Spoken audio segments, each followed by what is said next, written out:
زین العابدین کہتے ہیں نبی پاک صلی اللہ تعالیٰ علیہ وآلہ وسلم نے نا حضرت امام علی مقام کی، امام حسن اور حسین کی اس طرح سے کچھ تربیت فرمائی تھی کہ غریب پروری ان کے اندر رچ بس گئی تھی، مزاج بن گیا تھا۔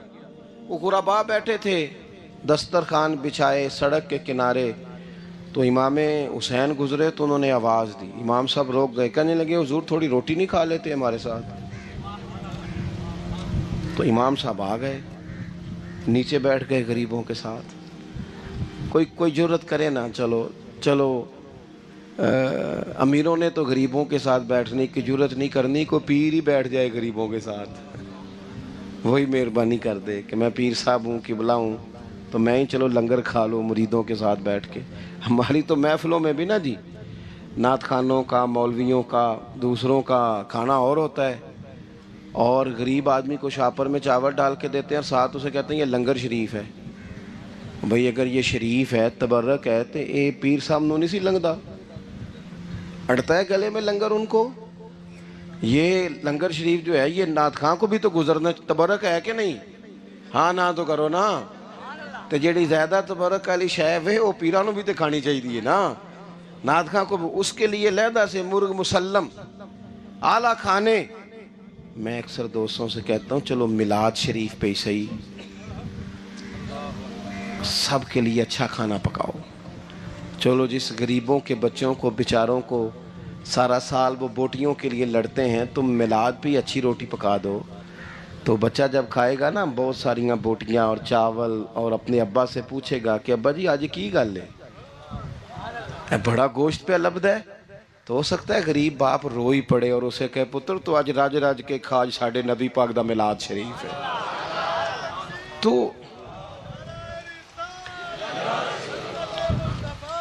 تو امام حسین رضی اللہ تعالیٰ عنہ نا آ کے غریبوں کے بیچ بیٹھ گئے زمین پہ، انہوں نے کہا کھائیے، تو وہ جس طرح وہ کھا رہے تھے نا سادے برتنوں میں سادے، امام حسین کھانا کھانے لگ گئے۔ میں نے کہا خیر کا کام کوئی بھی ملے اسے ضائع، چلو اور کچھ نہیں کر سکتے تھے، کسی کو سڑک ہی پار کرا دے نابینا کو، چلو اور کچھ نہیں کر سکتے تو آپ کو پتہ ہے کہ سامنے والا بوجھ لے کے گزر رہا ہے، آپ تھوڑا سا ہٹ جائیں روڈ سے، اسے گزر لینے دیں، کوئی تو کام زندگی میں کوئی ارادہ تو خیر کا بندہ کرے۔ امام حسین بیٹھ گئے، ان کے ساتھ روٹی کھائی، تھوڑی دیر کے بعد اجازت لی، فرمایا جاؤں؟ کہنے لگے حضور اور کھائیے، فرمانے لگے میں تو ابھی روٹی کھا کے آیا تھا اور آج تک ایسا نہیں ہوا کہ دوبارہ کھانا کھاؤں، ایک لقمے کی بھوک نہیں تھی، جتنا بھی کھایا ہے نا یہ تمہارا دل خوش کرنے کے لیے کھایا ہے۔ غرباء مساکین کی وعامل الصالحات، ایماندار بندہ ایمانداروں جیسے کام کرتا ہی اچھا لگتا ہے۔ 25 حج کیا امام حسن اور حسین نے مدینے سے مکے پیدل جا کے، کتنے بولیے؟ میں کہتا ہوں چلو ہم باجماعت نماز ہی پڑھ لیا کریں، چلیں حضور صلی اللہ علیہ وسلم نے فرمایا فجر کی نماز پڑھ کے بیٹھ جاؤ، اشراق چاش تک اللہ کا ذکر کرو، 2 نفل اشراق کے 2 چاشت کے پڑھ لو، اللہ 2 حج اور 2 عمرے کا ثواب عطا کر دے گا۔ مشکل کام تو نہیں ہے، مشکل تو ہاں ہی نہیں کیتی تھے، یہ مشکل ہے۔ ویسے یہ کہ آنکھ کھل جائے تو 25-30 منٹ 40 منٹ موبائل پہ گزر جائے وہ تو سوکھا ہے، یہ مشکل ہے۔ دوستو نیک اعمال ان پر کوشش، اہل بیت نے ہمیں سبق یہ پڑھایا ہے، حضور کے اصحاب نے ہمیں سبق یہ پڑھایا۔ تیسری بات فرمایا وَتَوَاصَوْا بِالْحَقِّ،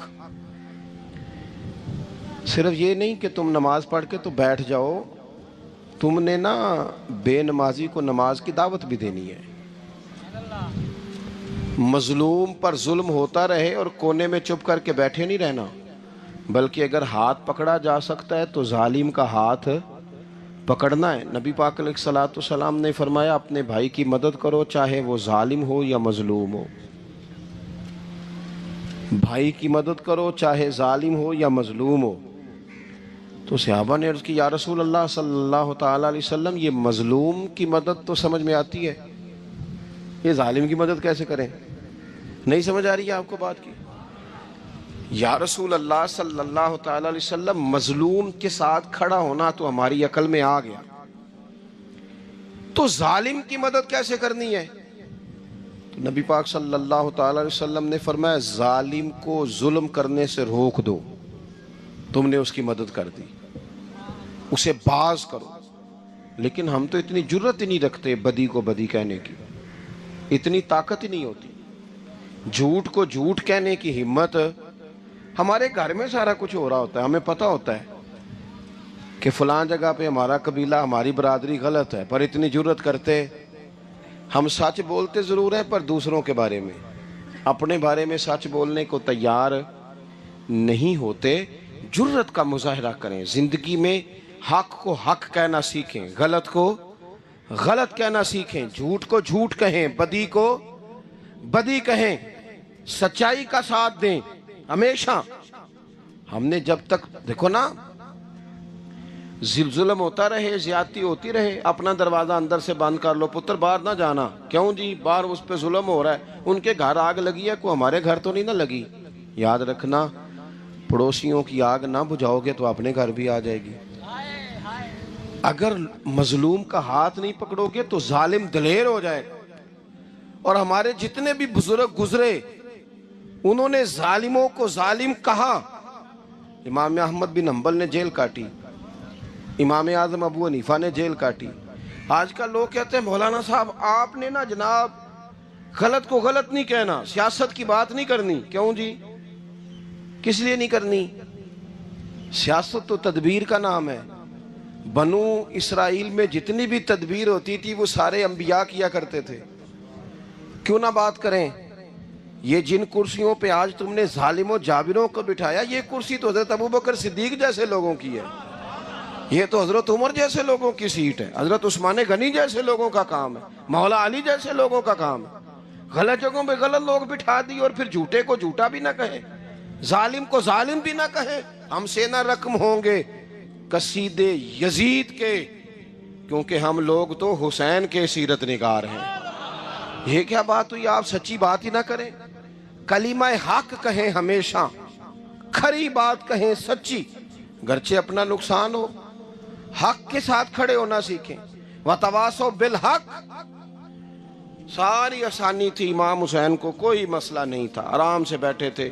آج کتنے موجوں میں بیٹھے ہیں، پیر صاحبان، مولوی صاحبان، خطیب صاحبان، سیاستدان، وڈیرے، موج لگی ہوئی ہے، کسی کو کچھ نہیں کہنا، کچھ کہیں گے تو پھر بندے مخالفت کریں گے۔ تو امام حسین مسجد نبی میں جمعہ پڑھاتے تھے، چپ کر کے بیٹھے رہتے۔ حضور سید عالم علیہ السلام کے مزار انور کے پاس بیٹھے تھے، بیٹھے رہتے۔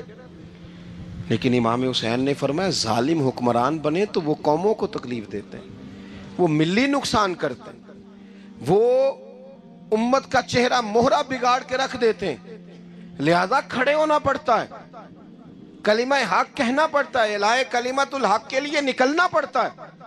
آپ اپنی زندگی کے اندر سچی بات کرنا سیکھیں۔ الیکشن کے دن آ گئے، میرے ایک بڑے محبت والے ساتھی تھے، وہ آ گئے ووٹ کے لیے۔ ویسے بھی یہ جو بیماری ہمارے ملک میں نا جی، ہمارے ہاں حکمران بعض اوقات کہتے ہیں اوے ہو جی جمہوریت بڑی ضروری ہے۔ وہ بھی کس مصیبت کا نام ہے جمہوریت؟ اقبال تو کہتے ہیں کہ یہ وہ چیز ہے کہ جس میں پتہ ہی کوئی نہیں ہوتا، پڑھے لکھے ان پڑھ کا، چھوٹے اور بڑے کا، سیانے اور بیوقوف کا۔ جمہوریت وہ طرز حکومت ہے کہ جس میں بندوں کو گنا کرتے ہیں، تولا نہیں کرتے رہتے ہو ہر وقت۔ قوم کو اس کا حق ملنا چاہیے، غریب کی مدد ہونی چاہیے، انصاف ملنا چاہیے۔ باقی یہ تمہاری کہانیاں ہیں ڈکٹیٹرشپ اور جمہوریت، اور ہمیں تمہاری سمجھ بھی نہیں آتی۔ ہر ڈکٹیٹر کے ساتھ ہوتے ہو، باتیں جمہوریت کی کرتے ہو، جہاں تمہارا دل کرتا کھڑے رہتے ہو۔ ہمیں تو کوئی اس سے غرض نہیں، کام ہونا چاہیے۔ بلکہ جو لوگ قوت نافذہ رکھتے ہیں انہیں سمجھنا چاہیے کہ ملک کی بھاگ دوڑ ہمیشہ مضبوط ہاتھوں میں رہے، اور وہ اس طرح کا نظام وضع کریں، مل بیٹھیں سارے ادارے کہ غریب کی سنی جائے۔ وہ مجھے بڑی اچھی طرح یاد ہے، جب وہ ایک حکومت ختم ہوئی اور جو ایک فوجی رہ کے گئے تھے 11 سال، ان کی حکومت آئی تو میں باہر نکلا تو ایک بزرگ تھے، وہ صبح صبح ناشتہ بیچا کرتے تھے ہمارے علاقے میں، چاول اور چنے بنے۔ تو میں نے ان سے کہا بزرگوں پتہ لگا جی رات دی حکومت بدل گئی ہے. تو فرمان لگے پتر جیڑا مرضی بھی آ جائے میں تو یا چول بیچ کے روٹی کھانی ہے, ہمیں تو ان سے غرض ہی نہیں. اللہ جانے کون آیا کون گیا, تو کھیل تماشا بنایا ہوا ہے. تو جھوٹے کو جھوٹا کہیں. میرے ایک دوست ہیں الیکشن لڑتے ہیں, مجھے ایک دفعہ آ کے کہنے لگے آپ نے کبھی ووٹ نہیں ڈالا, اس دفعہ ضرور ڈالے. میں نے کہا نہیں ڈالتا میں. کہنے لگے ووٹ قوم کی امانت ہے. تو میں نے کہا امانت کسی بے ایمان کو دے دوں؟ امانت تو امانت دار کو دی جاتی. نہیں سمجھے آپ بات؟ یہ سارے کہتے ہیں نا ووٹ قوم کی, تو امانت کس کو دینی چاہیے؟ صحیح بتاؤ. چلو ہوں تسی بولنا نہیں, بس دل وچ گل رکھنی. دل وچ دیندے ویسے امانت دارا نہیں ہو نا. نہیں میں نے کہا بولنا نہیں, ہمیں کسی نے پتہ نہ لگ جائے. دیتے ویسے امانت داروں کو ہی ہو نا. یہ اپنے دل سے پوچھو, فیصلہ لو, اللہ سے ڈرو. ظالم کا مددگار ظالم ہوتا ہے, ظالموں کا مددگار ظالم ہوتا ہے. وہ تیرے میرے ووٹ پر جیت کر جب ظلم کرے گا تو پھر کون ہے جو یہ دعویٰ کرے گا کہ جناب میں ظالم کا مددگار نہیں؟ سوچو سمجھو غور کرو. عزیز بھائی, امام حسین رضی اللہ تعالیٰ عنہ نے فرمایا سچ کو سچ کہیں گے, جھوٹ کو جھوٹ کہیں گے. یہ نہیں ہو سکتا کہ جناب ظلم ہوتا رہے اور چپ رہے. اور یہ سبق کہاں سے پڑھا انہوں نے؟ مولا علی شیر خدا سے. ہم تو اپنے بچوں کو کہتے ہیں نا باہر ظلم ہو رہا ہے, تو پتر تو نہ باہر جانا, ہماری نہیں لڑائی. لیکن جب حضرت عثمان غنی رضی اللہ تعالیٰ عنہ پر بلوائیوں نے حملہ کیا نا, تو چونکہ حضرت عثمان غنی خالو تھے امام حسن اور حسین کے, حضرت عثمان خالو ہیں, سگے خالو ہیں, تو حضرت مولا علی شیر خدا نے یہ نہیں کہا کہ پتر اتنے بندے آ گئے ہیں, تلواریں ہیں, محاصرہ ہے, باہر نہ نکلنا. بلکہ حضرت مولا علی نے خود اپنے دونوں بیٹوں کو تلواریں پکڑائیں اور حضرت عثمان غنی کے دروازے پہ کھڑا کر کے کہا پتر خیال رکھنا تمہارے ہوتے ہوئے کوئی بھی شخص حضرت عثمان غنی کا دروازہ نہ کراس کر پائے. خود اپنے بچوں, ہر جنگ میں حضرت علی ساتھ لے کے جاتے تھے. ہم تو بچوں کو دلیری سکھاتے ہی نہیں, بزدل.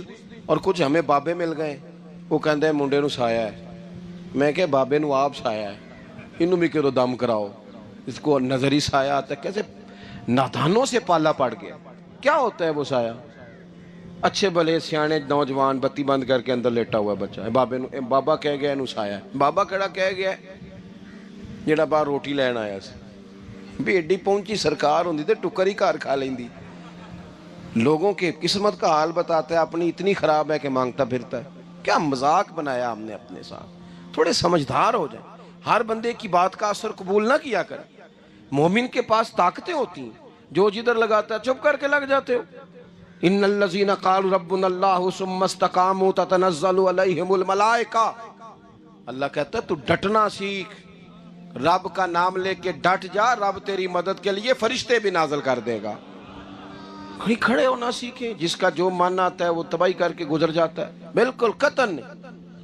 تو امام حسین نے صحیح کو صحیح کہا, غلط کو غلط کہا, اور ڈٹ کے کہا, اور پورے وثوق سے کہا, اور پوری وہ حضرت امام ابو مالک کھڑے تھے نا, تو یہ بادشاہ بڑی بڑی غلط باتیں بھی کرتے ہیں. اچھا چلیں صحیح بتائیں آپ, میں آپ کو اپنی بات بتاتا ہوں. کئی دفعہ ایسے ہوتا ہے, کئی دفعہ کہ بات کوئی ہو جاتی ہے, کر لیتے ہیں, تو کوئی ساتھی توجہ دلاتا ہے کہ آپ تو بولتے بولتے یہ کہہ گئے, تو احساس ہوتا ہے اوہ یار غلطی ہو گئی, ہو جاتا ہے. بڑے بڑے جو محدثین تھے, بڑے بڑے لوگ, انہوں نے کہا یار ہماری یہ رائے تھی, پھر اس کے بعد ہمیں یہ پتہ چل گیا, اب ہماری رائے بدل گئی ہے. اس کو رجوع کرنا کہتے ہیں. بڑے بڑے لوگوں نے کر لیا. لیکن ہماری سیاسی جماعتوں کا حال یہ ہے کہ ان کے کسی کارکن سے پوچھے نا تمہارے لیڈر نے کبھی غلطی کی ہے, تو کیا نے کیوں؟ معاذ اللہ یہ فرشتے کیا ہیں, یہ غلطی نہیں کر سکتے. اگر بڑے بڑے لوگ کہتے ہیں یار یہاں ہم بھول گئے تھے, حتیٰ کہ صحابہ کرام علیہم رضوان اپنی رائے سے رجوع کرتے. یہاں کیا حال ہو گیا, کس چکر میں ہم پڑ گئے. جماعتوں کو بت نہ بناؤ, وہ جماعتیں رہنے دو, اگرچہ بت ہیں جماعت کی آستینوں میں, پر مجھے حکم اذاں لا الہ الا اللہ. تو سچ کو سچ, جھوٹ کو جھوٹ. حضرت امام ابو مالک کھڑے تھے تو ہارون رشید بادشاہ تھا. کچھ بڑے خوش آمدی لوگ ہوتے ہیں, نہیں جی نہیں سرکار آپ کی تو کیا بات ہے, کیوں جی اتنی تعریفیں کیوں کر رہے ہو؟ کہتے ہیں اس نے خرچہ کیا, مسجد بنوا کے دی ہے. یہ جناب چندے دیتا ہے. وہ خدا کے بندو چندہ دینے کا مطلب یہ جو مرضی کہا جائے. حضرت امام مالک ہارون رشید کے بڑے بادشاہ کے دربار میں کھڑے تھے, کسی بڑے کے, ہارون رشید تھا یا کوئی اور تھا, تو وہ نا مکھی بار بار بادشاہ کو تنگ کرتی. مکھی کئی دفعہ نہیں قابو آتی, 3-4 بندے بھی لگ جائیں تو نہیں قابو آتی, پکڑی نہیں جاتی مکھی جو ہوئی. وہ مکھی بڑا تنگ کر رہی تھی, تو اس نے ایک غلط جملہ کہہ دیا, غلط کہنے لگا معاذ اللہ ثم معاذ اللہ, نقل کفر کفر نہ باشے. کہنے لگا امام مالک سے کیا ضرورت تھی اللہ تعالیٰ کو یہ مکھی کیوں بنائی؟ اللہ کی تخلیق پر اعتراض کر رہا ہے معاذ. اب خوش آمدی کو بندہ ہوتا تو کہتا جی وہ مسئلہ یہ ہے جی, وہ اصل بات یہ ہے جی, آپ بیٹھیں جی, ٹھنڈے دماغ سے سمجھاتا ہوں. لیکن وہ نشے میں چور ہے نا, تخت پہ بیٹھا ہے, سخت بات کر دی کہ کیوں بنائی مکھی.